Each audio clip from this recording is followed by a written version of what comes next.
সারা দেশের সরকারি প্রাথমিক বিদ্যালয়ের সহকারী শিক্ষকরা বেতন বৃদ্ধি ও পদোন্নতির দাবিতে অনির্দিষ্টকালের কর্মবিরতি শুরু করেছেন। রোববার সকাল থেকে তারা কেন্দ্রীয় শহীদ মিনারে অবস্থান নিয়েছেন। এর ফলে দেশের 65,000-এরও বেশি বিদ্যালয়ে পাঠদান বন্ধ হয়ে পড়েছে। ক্ষতিগ্রস্ত হচ্ছে প্রায় 1 কোটি শিক্ষার্থী।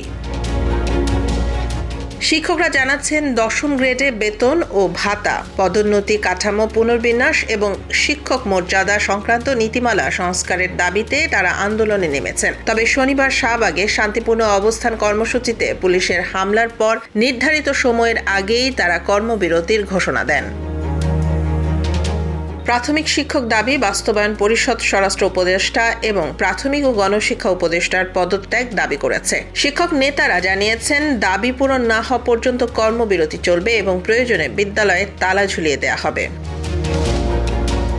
এদিকে প্রাথমিক ও গণশিক্ষা উপদেষ্টা বিধান রঞ্জন রায় পোদ্দার জানিয়েছেন, সহকারী শিক্ষকদের একসঙ্গে 13 থেকে 10ম গ্রেডে উন্নীত করা সম্ভব নয়, তবে 11তম গ্রেডে উন্নীত করার প্রক্রিয়া চলছে।